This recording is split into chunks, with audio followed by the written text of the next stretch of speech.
What up, Muggles? This is Fyrebyrd, and we're here with Noffler and the FireButtCrabs. Hello! Click, click, click, click, click, click, click. You may recognize those voices. This is Mel and Juliana from the Puffcast podcast. And right now, you're listening to The Dusty Cauldron. We talk about all things Harry Potter and the witchy world at large. So today... yeah, thank you. Today, we are going to do a Shrunken Head Canon, and it is going to be about lycanthropy and how that is represented in popular fan fictions, and dig into where that matches up with Harry Potter canon, where it deviates, and where maybe it matches up with a different series altogether. I think it's going to be interesting. And so I thought I would kick us off and just get started with something that I've seen in a lot of fan fictions that is not represented anywhere as canon in the Harry Potter series. And that is like the eyes flashing amber for someone who has lycanthropy and is in their human form but is experiencing like a heightened level of emotion. I think most often it's used like if they're really angry.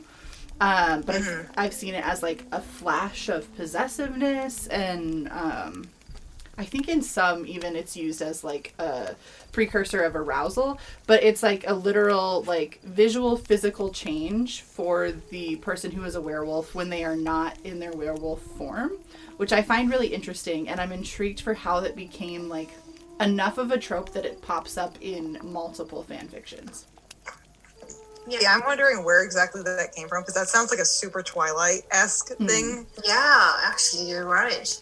Yeah, and like as we've known from the fact that Stephanie Meyer kind of took her inspiration from Harry Potter and turned that into Twilight, there are a lot of crossover between Twilight and Harry Potter fans, so I could see someone who's writing a Harry Potter fan fiction also be writing Twilight fan fictions, and kind of like I imagine a few people probably confused it in their mind at first, and then other people were just like, oh yeah, that happens, because if you read enough fan fiction, you forget what is fan fiction and what is not.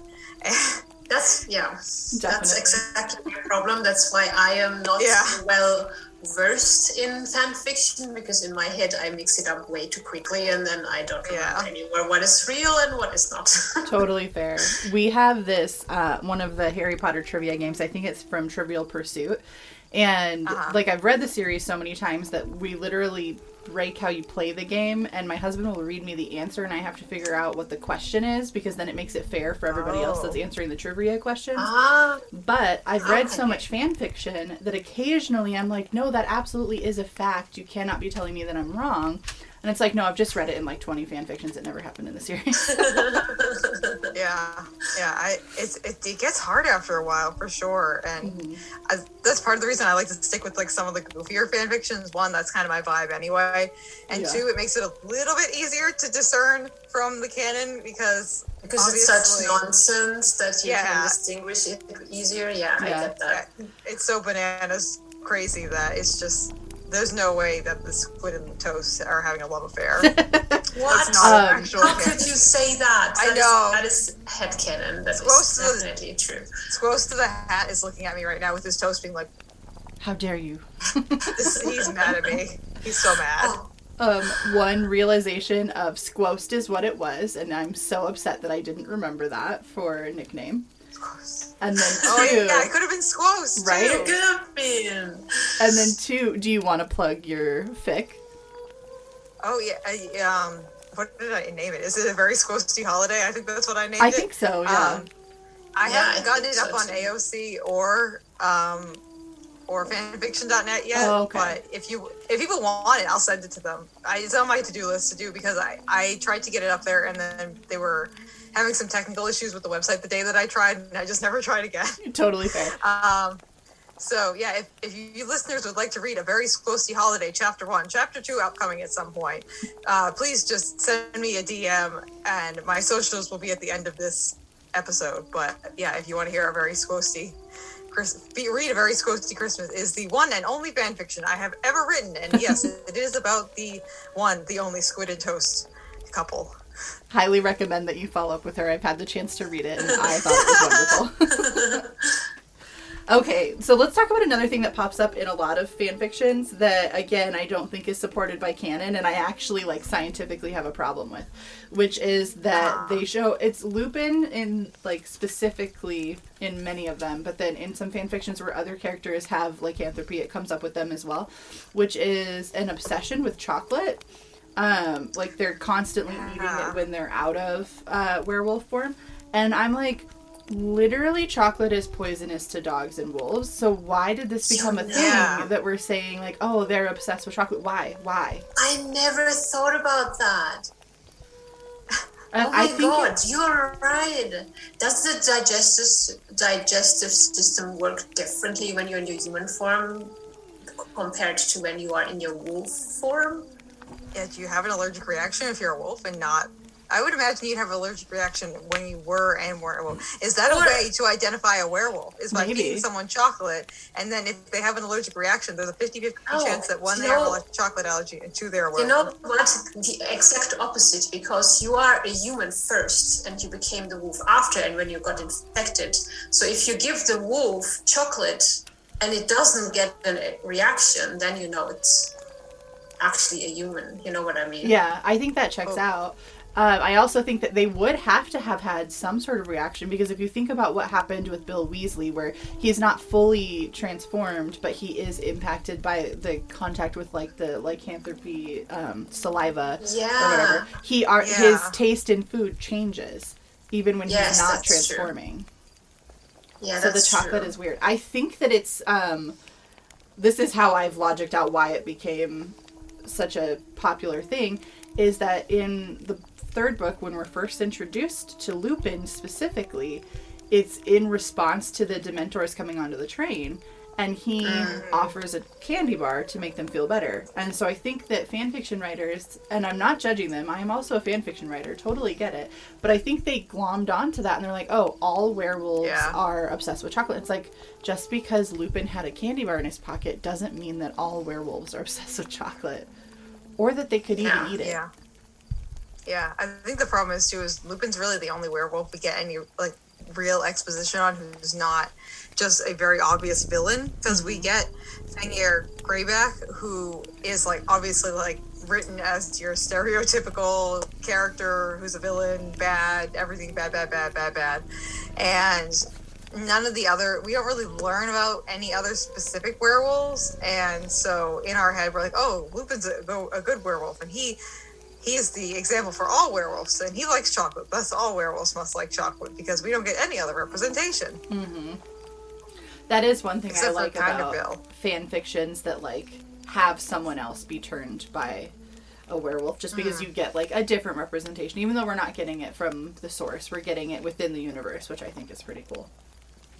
Yeah, fanfiction is so wild, too, because they do take those little tiny moments and they just amplify them up to be so much bigger than they are. I think another example of that is Drapple. Yeah. And just like, which is, it's a movie moment too. It's not even in the book. Mm-hmm. From what I remember, but there are so many Drapple fan fictions between Draco and that apple. And that's just such, like, that was probably just a stupid choice that they made on the day of filming, where they were like, oh, Draco needs to be doing something. And what's his face? Tom Felton was probably walking around eating his snack, and they're like, Tom, come on, get on the set. And he's like, I'm eating my apple. They're like, that's fine. You can use it in this scene. It's fine. Eat your apple on the scene. And then it probably has turned into something that now there's so many Drapple fan fictions out there. There's so many. Yeah, what I have learned so far is there is no limits in fan fiction. Anything is possible, no matter how insane. There will be someone who has written a story at least once. My favorite pairing that I've read that's like a crazy one is Voldemort and Gilderoy Lockhart. That's a wild pairing. I mean, you have the Squid and the Hogwarts Castle. I mean, how can you come up with that idea? That's a wild pairing too. That's a dirty story. I mean, the Voldemort and Gilderoy Lockhart one really just sort of bugs me because of the age gap. But there's a lot of fan fictions that have an age gap problem. Yeah, I was gonna say there are plenty that have like very substantial age gaps. Mm-hmm. I'm pretty sure that I've read one that was a Dumbledore and Severus Snape one, and that one is just like literally, Dumbledore was already in his 90s, I think, when Snape came to school. Yeah. Yeah. I mean, it didn't have them getting together while Snape was a student, so okay, but... Yeah. We are slightly devolving. I'm going to reel us back into lycanthropy for a second.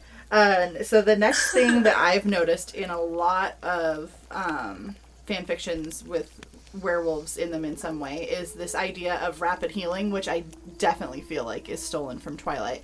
Because if you look through... Oh, 100%, yeah. Yeah, if you look through canon for Harry Potter, all of the examples we have are the opposite. It takes forever for Lupin to be recovering from anything, and then some things never recover, and we see that with Bill as well, in their inability to heal a werewolf created scar. Mm-hmm. Yeah. So I just thought that was interesting, because there's no canon reference for that. Yeah, that definitely is just a direct pull from Twilight. Basically. I'm surprised that we don't have fan fictions that have something that's tied to that scene with Jacob where they literally have to re-break the bone because it healed too quickly in the wrong thing. I'm surprised that we're not seeing that in fan fictions. Oh, it probably does exist. I'm 100% sure there are what would be a wild pairing? Edward and Voldemort. Wow, that would be a wild pairing. Wow. I bet it exists. Wow. I bet it exists. Or you could have Edward and maybe Bellatrix. That would be a wild pairing too, because Edward would be I'm dangerous, and Bellatrix would be She's like, I love danger. Oh my god, she's like the hyped up version of Bella, essentially. She's like, danger calls my name, I eat danger for breakfast. She would cliff jump without having to hallucinate Edward. Oh yeah, she would just do it. He'd be like, I want to turn you into a vampire. She's like, you should have asked 5 minutes ago. Now I'm gonna have to go seeking that, see if that pairing exists. I would like to put out to your listeners, if it does not exist, listeners, if you would like to write a Bellatrix/Edward fanfiction, I would love to read it. Yes.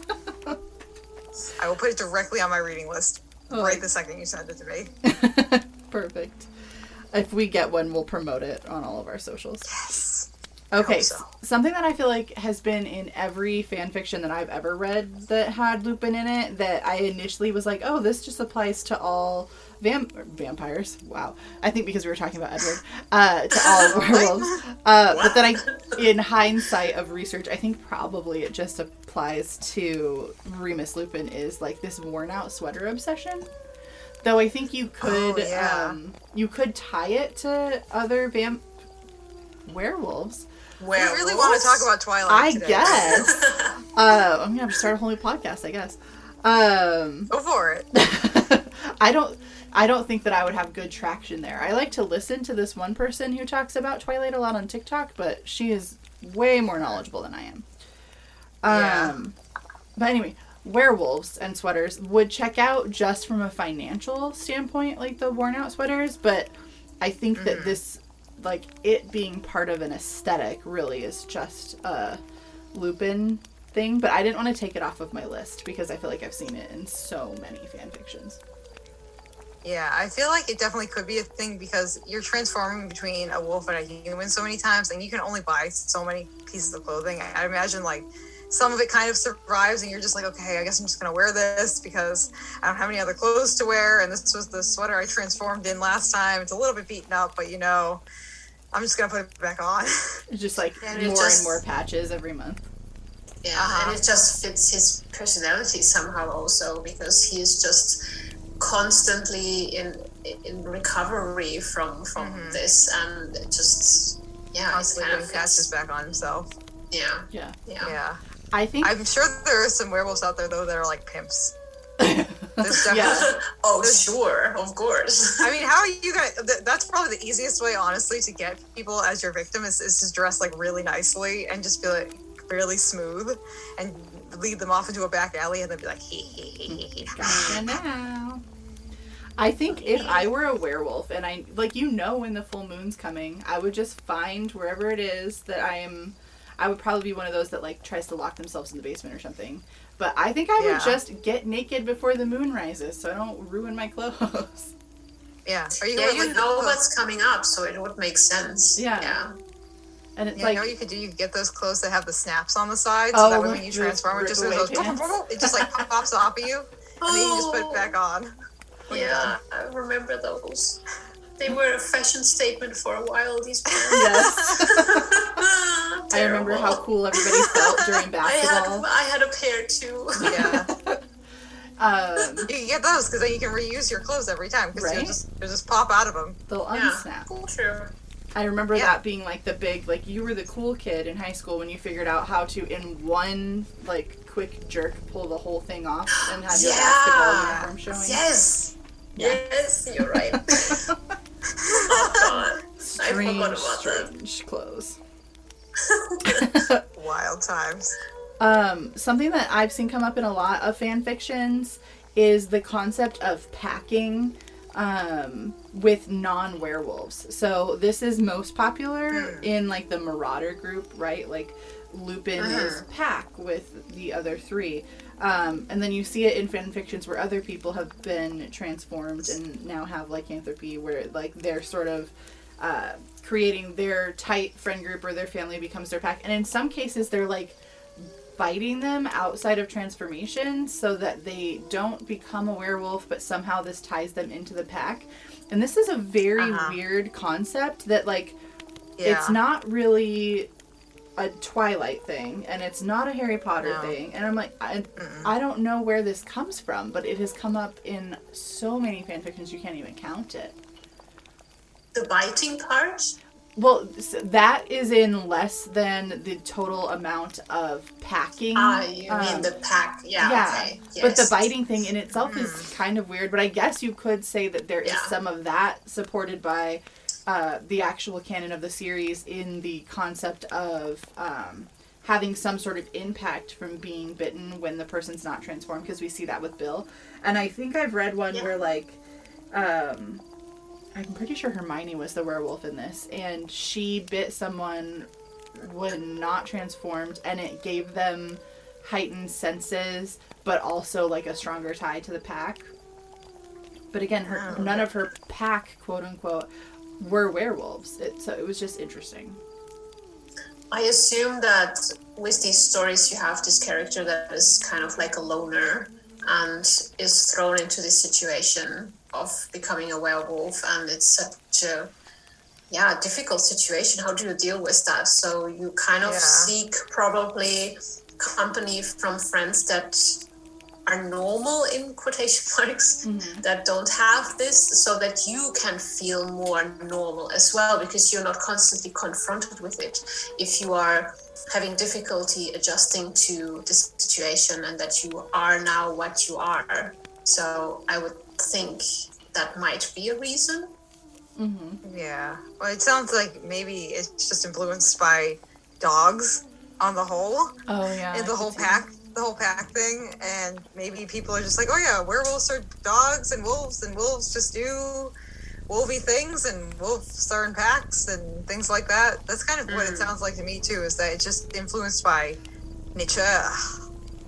Yeah. That's a fancy form of nature. Thank you very much. It's the French version. It's the nature. But yeah, because I mean, you get the whole pack mentality. That's a huge trope for just like wolves in general. Of course. It's like having a pack. Wolves move in a pack. It's such a well-known but the kind fact of thing.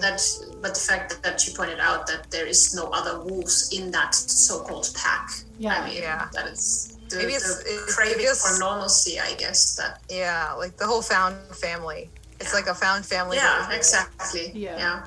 Which I think the concept of found family is very supported by canon. Like, just thinking about the relationship that Harry builds with Ron and Hermione and all of the Weasleys.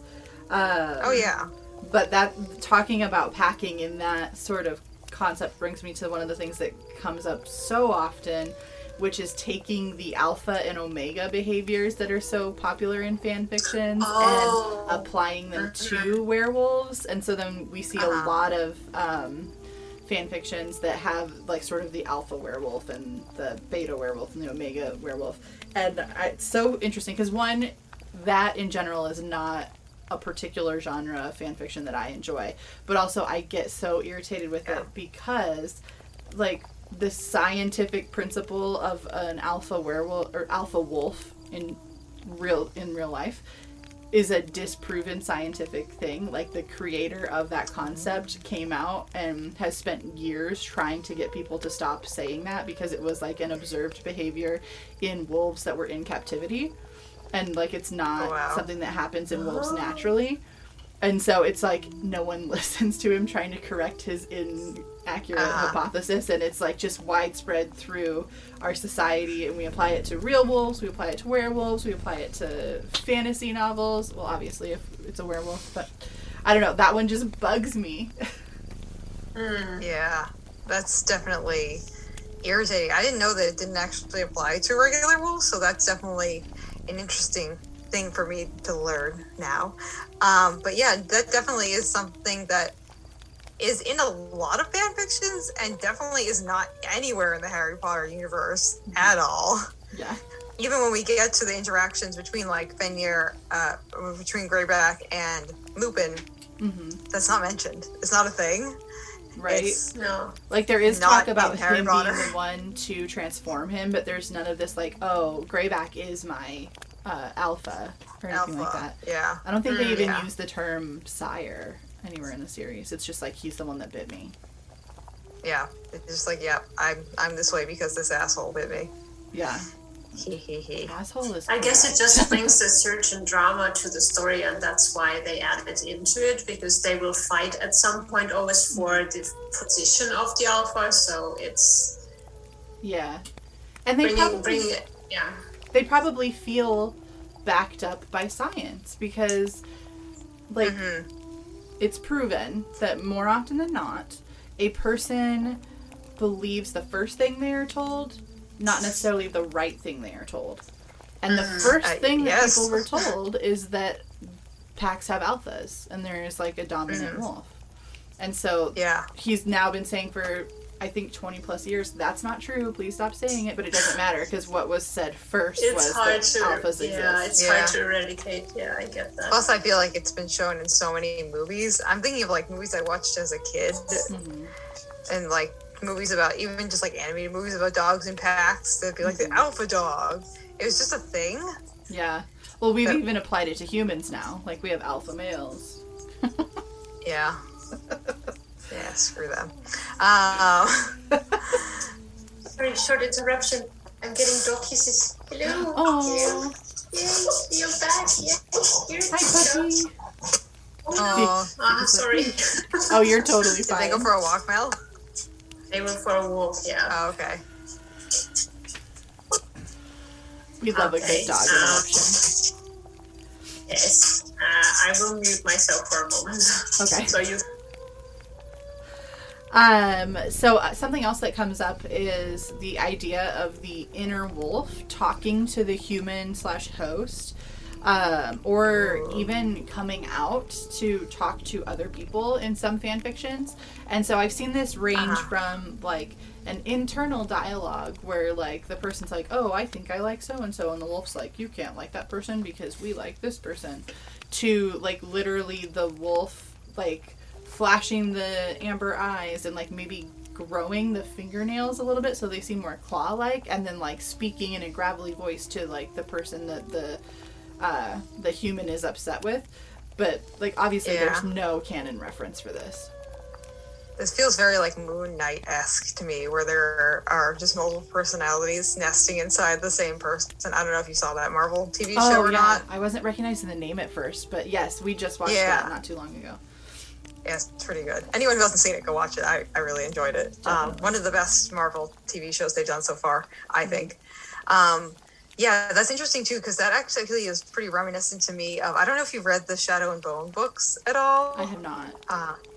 Okay, so when you get further into the books, there's King of Scars and Rule of Wolves are the last two books, but essentially one of the characters houses a demon inside of him, and they like talk, and the demon like kind of exits himself and like is able to float outside of this character and interact with people, which is kind of what this almost is in some capacity with some writers. Like the wolf can separate itself from the person, either internally inside the person or just either exiting it as like a spirit or showing itself on the person with the nails and like maybe growing 2 little teeth or something.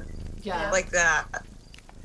It's now just, I kind of want a fic where like it comes out like as a spirit. So this is kind of a sidebar, but I play this game called Genshin Impact, and one of the characters has like a wolf spirit, and when you're fighting you can use it, and then also like if you're idling, like the little wolf spirit will come out and like pet your human on the head. And I just love the idea of, like, Lupin sitting in the library and the wolf is bored. And so it just, like, comes out and it's, like, looking around, like, looking for someone to talk to because it doesn't want to read the book that Lupin's reading or something. I would enjoy that. I think that would be a great fanfiction. I feel like the wolf inside of him needs, like, a name like Larry or, like, Chuck or something. Larry? Something like this, so, like, mundane and boring. Like, the wolf is just, like, walking around, like, floating around the library. It's like, what you reading? And the little kid is like, ah! It's like, I'm Chuck. Nice to meet you. And the little kid's like, oh my god! Oh my god! Someone please write that. I feel like I have so many fanfiction ideas, but I never write that. Yeah. Right? I don't write fanfiction anymore, but at one point I had just like notebooks full of, I would plot out like, here's how I'm going to move through this story. But then like I had gone enough through like the plot bunny of like, here's the concept and here's how it resolves itself. I'm like, oh, I don't even need to write this. I'm satisfied with what's in the notebook. Yeah, like I read the story. Right. Been there, done that. Yeah. Yeah, we good. That's all of the things that I came up with that I felt like I was seeing in a lot of different fan fictions that definitely feel like head canon as opposed to actual canon. And I do agree with what you were saying earlier, that I think a lot of these are heavily influenced by Twilight. It would be interesting to know like what other stories with lycanthropy represented in some way might also be bleeding into that, because I mean, crossover fictions are a thing, but then sometimes I think people do a crossover where it's not. Like, I think I've actually seen something where, like, there is a pairing of Edward Cullen with someone in the Harry Potter world, and it wasn't labeled as a crossover because they were like, when Cedric died, he actually just became a vampire and changed his name. I was gonna say the Edward Cullen one is a really, really common trope, just because we have the crossover of Robert Pattinson playing a Harry Potter character and also a Twilight character. So there are so many people who will just like add him into fan fictions, and they don't even think about that it's not actually someone who's in the Harry Potter canon, because in their heads they're like, yeah, Edward's here. He's in movie 4. Just say him. He was definitely there. Yeah, we saw him. Everyone saw him, and their brain just doesn't differentiate between he was playing Cedric as an actor in movie 4. Edward Cullen as a character shows up nowhere in the actual Harry Potter canon. Yeah. And the vampires of Twilight and the vampires of Harry Potter are distinctly different creatures. Oh, yes, very different. Not the same in any capacity. No. I wonder what the manticores of Twilight are like. I wonder what they're like. I wonder if they're crabs or not. I bet they also sparkle. I hope so. It's like the manticore skin is very sparkly or something. Ooh, yeah. I mean, one can only dream. Or maybe in the Twilight universe, a FireButtCrab, when really angry, will transform into a real manticore. Ooh, I think that would be a satisfying conclusion to this magical or FireButtCrab shenanigans we have going on. It could fix the problem. So what we were seeing was the calm version in the movie. We're like, oh, this manticore is not angry yet, so it seems to resemble a FireButtCrab. When it gets really mad, it turns into the manticore. Because then it has a human head and it can yell at you. Yeah. I'm accepting this as head canon. Okay, I like it. I'll accept it too. I love that. Yeah, I agree. I thought it would be fun to just recommend a few fan fictions that I think have done lycanthropy in a really interesting way. And if nothing else, give like more screen time to Lupin, which I think is fun because he's a great character. So one that is really long but I would recommend to people, is Momentum by Children of Shadows. So this one is like extremely long. It is a finished fic, which is awesome. But it's nearly 300,000 words, and it's like really well written, because I think you can get a 300,000 word fic that is written by, no offense to young people, but written by like an 11-year-old who doesn't understand grammar and spelling, and it's like physically painful to read. Well, that's what my Immortal is, essentially. Yeah, fair. Which is so funny, because you see that, and then you also see Aragon, which was also written by a very young person, and like from a writing standpoint is very well done. Like it. Mm-hmm. Oh yeah. Yeah. We're obviously not going to talk about the Aragon movies. But so. I actually didn't see them. Oh, if you liked the books, don't go anywhere near the movies. Okay. Yes. So Momentum it's epic in length, but it's so well written that you can just like devour it in a weekend. Granted, you will get nothing else done that weekend. And this one is a story that's about Remus and Sirius's lives, starting from the very beginning, and it is a Wolfstar fic. So if that is not your cup of tea, don't read it. But I find that fic nice to read and believable. It's kind of like what we were talking about. It may have been before we started recording. I don't remember now.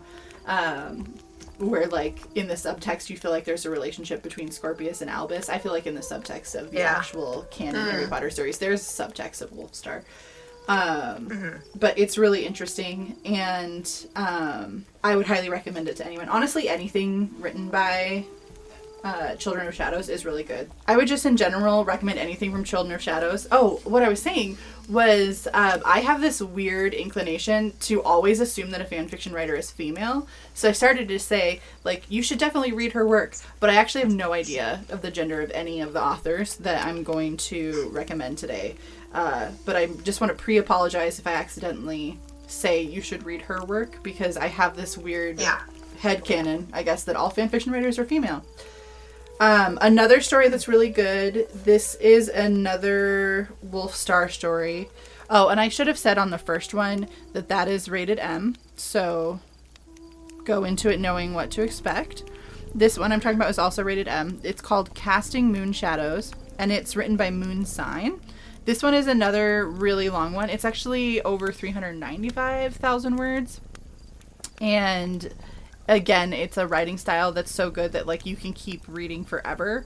But so it's about Remus wishing on Moon Shadow, which is an interesting concept and happens in the beginning of the book, for a friend that understands him. And then this, like the result of this wish is becoming friends with the Marauders. And in this story, prior to them becoming friends, they're enemies. Which is interesting because I feel like in the series, what it is like he's kind of a non-entity that happens to share a dorm with them until they decide to become friends with them. So it takes it from a different angle.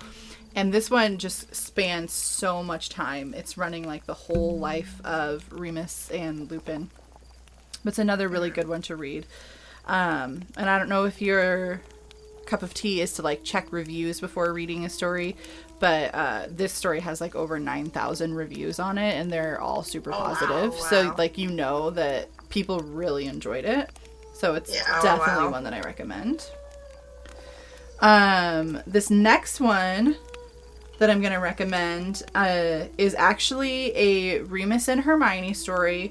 It involves time travel.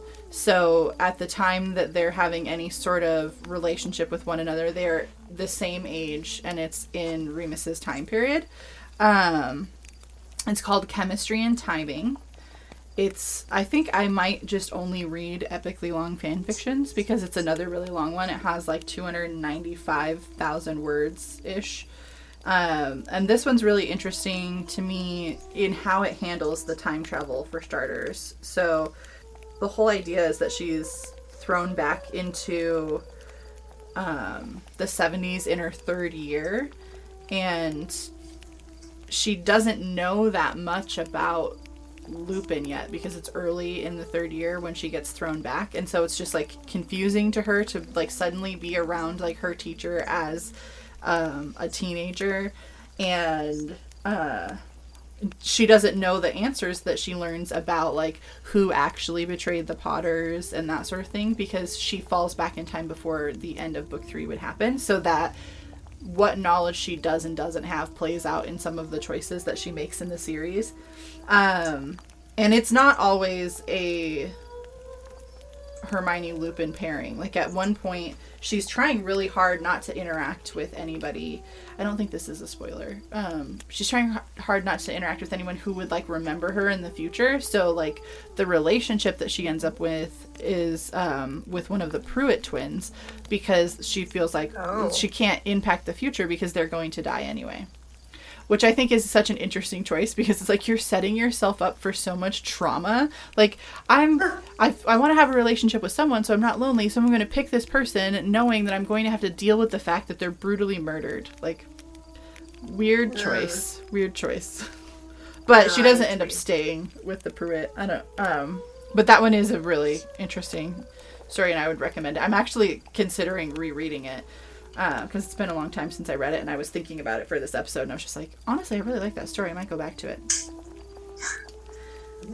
I have a recommendation for a lower rating. So this one's rated T, and it's called The Littlest Lupin. And I think it's really interesting because the world within this fanfiction, Lupin is Hermione's dad, but because of going to a sperm bank. So he's like, he's falling on financial hard times, and he's like, I need to do something to get money to make rent. And there was a sperm bank that was paying people to donate. And so he's like, I'm going to go do that, and moves on with his life. But then, obviously, Hermione is born having magic. And it's funny because the premise of the fan fiction is that he learned that he can't pass on lycanthropy through his DNA, but never considered that he might pass on magic. And he donated at a Muggle sperm bank. So then the premise is that Hermione's not a Muggle born, that she's actually been, like, directly descended from someone that's magical. And then where the fiction really gets interesting to me is I'm forgetting now how Sirius finds out, but Sirius finds out somehow of their connection, and he sends Lupin a letter while Lupin is still with the wolf packs that's like, hey, just FYI, the people who used your sperm, like, their child has magic. But Grey Wolf, like, steals the letter from Lupin and reads it first and is very mad about this whole thing and wants to punish Lupin. So he goes to the Granger house and attacks them, and then turns Hermione into a werewolf when she's like 4 years old.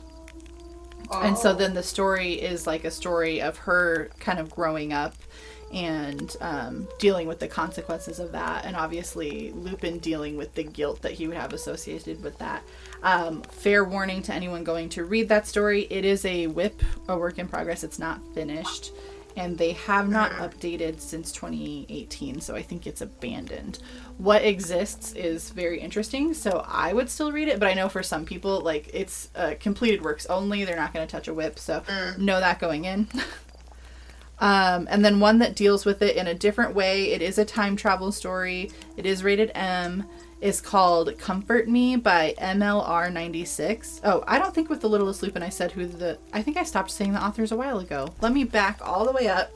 Chemistry and Timing is written by The Book Bully. The Littlest Lupin is by Miss and Marauder. And now Comfort Me is written by MLR96. I don't know if MLR, like, wants it said like Miller, or if they just want you to say the letters. I'm not sure. But another person whose writing is really, really good. This one, I went and checked out their Pinterest because they recommend it, like, in some of the author notes at the end. And I'm like 99% sure this author is in fact a female. But her work's really, really good. And this fiction is a WIP, but is still being worked on as far as I'm aware of. And the concept in this one is, so Harry and Ron don't save Hermione at Malfoy Manor, and Bellatrix hands her over to Greyback. She thinks that she's going to die, but instead when she opens her eyes again, she's actually in the hospital wing of Hogwarts, and it's August of 1976. She's traumatized. She's been bitten by Grey Wolf, so she is a werewolf. She's starting her new life over in the past as Emerald Grey. That's the name that she chooses to go with, and it's sort of associated really that like the wolf's name is Emerald.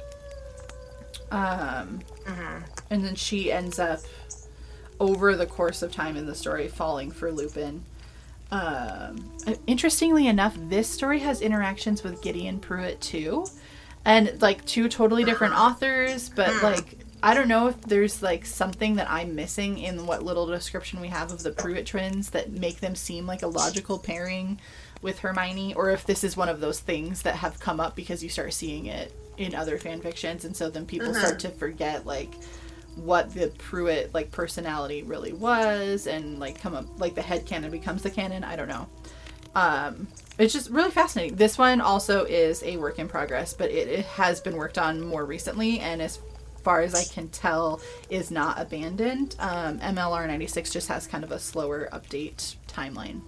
Quick correction. When earlier in this episode we were defining, and by we I mean we're defining the summary of chemistry and timing, the answer that I gave was in fact completely incorrect. I have since started rereading the story and discovered that I have combined several fics in my mind and used them to define chemistry and timing when I gave you the summary. So chemistry and timing by the book bully is actually about Hermione as an adult going back in time to her third year, and part of like hiding so that she doesn't disturb the timeline involves the relationship with Remus.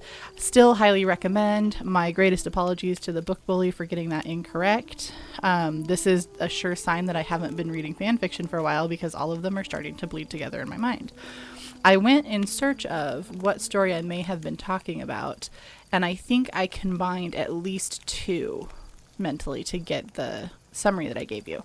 So I'll say that Approaching Paradox by Blissed Out Vixen is one of them, and it's the part where I was talking about Hermione in her third year falling back in time to the Marauders era. However, that is a serious Hermione pairing, and does not have any sort of relationship with one of the Pruitt twins like I was talking about. I have thus far not been able to figure out what story I was talking about with that one. If you know what it is, hit us up on one of our socials and let us know. But my apologies to Blissed Out Vixen and to the book bully and to the mysterious third author that I don't know for giving you guys an albeit very interesting sounding summary, but that does not belong to any of them and sort of butchered all of their stories. Do you guys have any fictions about werewolves that you would recommend? Not off the top of my head. No, unfortunately not, but I am very intrigued to check out some of those that you have recommended now, even though I'm not like reading much fan fiction as for said reason earlier, but yeah, I think some of them sound really interesting and nice. So yeah, I don't have any off the top of my head that I can think of. Totally fair. No. I feel like if I had been trying to record this episode like 5 years ago, I would have had so many more to recommend, but like I very rarely read fan fiction anymore, and so like I was going back in the archives to try to find the ones that I remember having werewolves in them and being really good. I'm thinking before closeout that like one thing we didn't talk about was a couple things that maybe are considered classic werewolf lore that were left out of the Harry Potter series that I personally am thankful that they were left out, but it's just interesting that they didn't carry over. One is that in a lot of like traditional werewolf stories and like descriptions of what the person who's a werewolf looks like they seem to have unibrows a lot. And I was like, I personally don't find that aesthetically pleasing, so I was glad that that was left out with all of the different unibrows, with all of the different werewolves. I think the closest we get to a unibrow reference in Harry Potter is Victor Crumb. Yeah. I don't think, he's the only one that I can think of that even has like a remotely close to being unibrow. I guess it depends on which how you envision it. That is again something I've never paid attention to, and I will from now on. I think there's a lot of werewolf stories that also have in the human form, the person just always retains like curved fingernails or claws, which I feel like would make it pretty hard to hide that you have lycanthropy. And then something when I was just looking at like what were considered signs of lycanthropy, one was eating recently buried corpses, and I'm just like, this is a children's series, so I'm really glad that was not carried over. No, thank you. Yeah. Oh, and then I'm good. Go ahead. Yeah. Yeah. No. What about at least I see it as a classic also, that the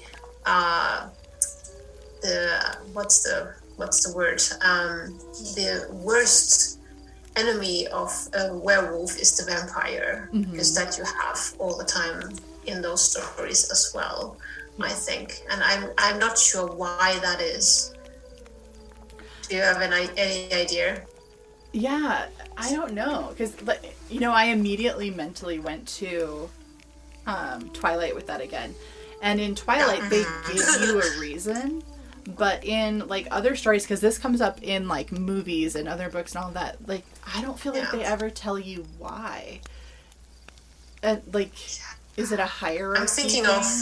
Yeah, I'm thinking of Underworld also. I don't know if you've ever watched those movies. Yeah.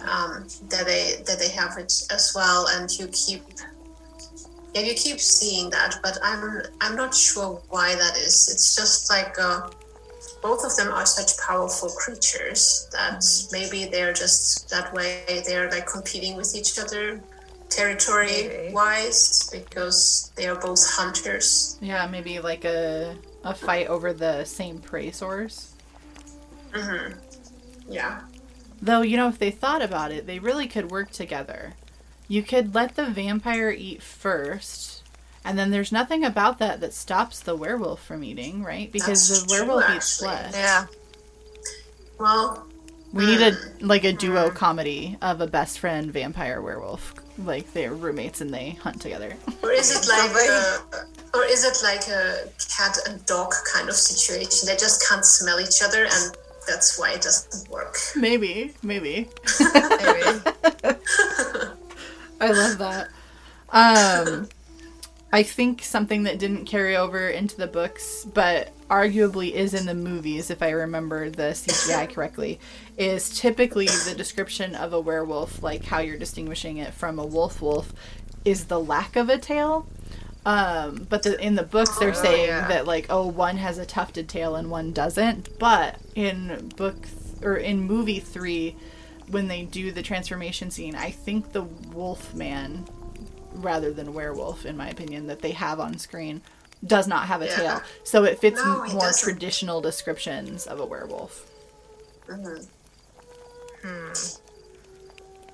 Odd. Right. And then they left out one that I'm glad they did, because it delves into kind of like the more political thing of a werewolf. So in a lot of traditional lore, you can cure werewolfism through exorcism. And I don't want to go too far into it because I think it could get really inflammatory, but that touches more on what lycanthropy may be represented in real people, and what we were trying to quote unquote fix. And so I was glad to see that it wasn't touched in the series, because I think we already have a few representation of things in the series that are pretty problematic. And so if they had added you could cure a werewolf with exorcism, it would have gone into a pretty dark territory that we didn't need to go in, especially for a children's series. Yeah, I feel like some of the werewolf stuff definitely carries a little bit more weight than is needed in Harry Potter. Yeah, I get that we all kind of grew up with the series based on when we started reading it. For most people, for newer readers, obviously that's not the case. And so as they get a little bit more mature with every book, it's kind of okay. But for new readers or people that come to it after the fact, you could end up with someone reading it at a very inappropriate age, because they start reading when it's totally at your level. Like, you're 11, Harry's 11, but it only takes so long to finish one book. And it's like, by the time you get to book 4, we're really starting to delve into, like, racism and whether or not you're safe around adults. And then, like, now people are dying, and now we're going to have a war that's, like, mimicking things going on during the Holocaust. Like, it gets pretty messy pretty quickly. And so I think that there's a point where it has to stop being labeled a children's series, but that's hard to do. Like, you can't have a series that's half a children's series, half not. Yeah. It definitely grew with the readership. We all grew up with it. I feel like, as someone who grew up with the Harry Potter series and, like, was, like, around 11, 12 years old when the first book came out, like, me reading the last book made sense because I had also grown up too, and I didn't even question the fact that the subject matter and the maturity level had definitely increased quite a lot, because my maturity level had also increased at that point, and I was just kind of following along the same journey that Harry was taking, essentially.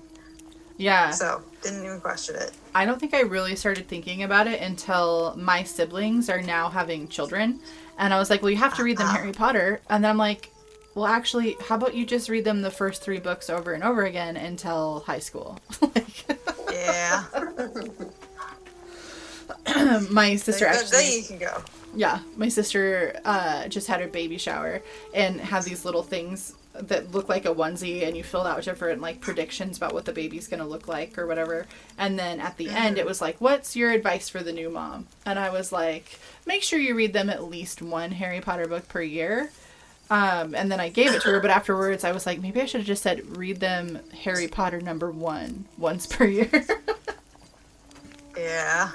The first 2 books and the first 2 movies are pretty kid appropriate, as they should be, but then even once you get into book and movie 3, it gets a lot darker and a lot more just not.